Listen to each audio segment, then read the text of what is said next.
həyətin hasarını söküb dağıdıb. Gecə vaxtı evdə oturmuşduq. Bir də görürük ki, ekskavatorla zaborumuzu uçurdular. Qazıblar uçub da, uçub, o da uçubdu. Kimsə gəlib girib bura, gör nə günə qoyur buraları.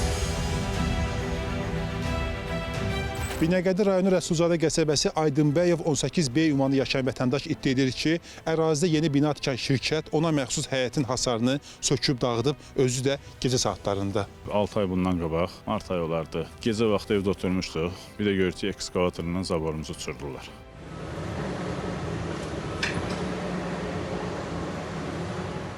Gecədən çıxdıq, işi dayandırdıq. Sonra məhkəməyə müraciət elədik. Məhkəmə qərar çıxartdı ki, yəni bizim zabora heç bir müdaxilə eləyə bilməzlər. Deməli, 2021-ci ildən Xəmsə Palas 2021 MTK tərəfindən 2 dənə bina tikilməyə başlayıb. Qazılan yerdə nə vardı? Evlər vardı? Bəli, orada evlər vardı. 3-4 dənə sakin ev var idi.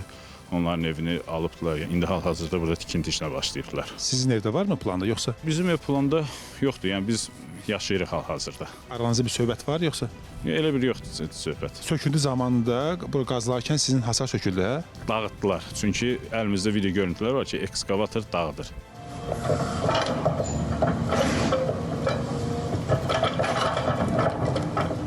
Bir həftə bundan qabaq yenidən başladılar və dedim ki, bu zabor uçacaq, yerdə qalan hissəsi və elə də oldu, uçdu. İndi bugün hasar sökdülər, sabah birisinin orada bizim həyəti də qazacaqlar. 40 ildir biz burada yaşayırıq. Birdən gəlib dəyib dolaşa yoxdur. İndi kimsə gəlib girib bura, gör nə günə qoyur buraları. Kanalizasiyaları 50 dəfə biz pul vermişik, təmizlətdiririk, gəlib bu günə qoyur. Bu taxta bura niyə qoyublar? Onlar gətirib qoyur.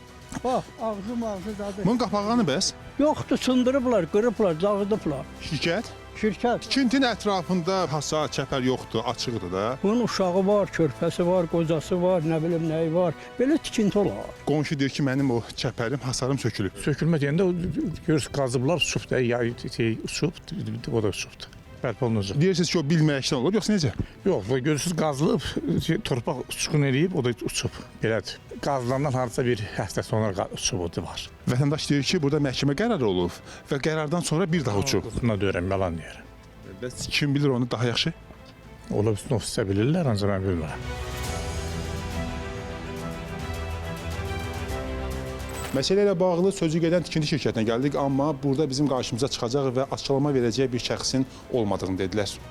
Binəqədi rayon icra hakimiyyətindən bildirildi ki, aidiyyəti qurumlarla birlikdə əraziyə baxış keçirilib və fakt öz təsdiqini tapıb. Zərər çəkən vətəndaşın iştirakı ilə şirkətin məhsul əməkdaşlarına xəbərdarlıq edilib.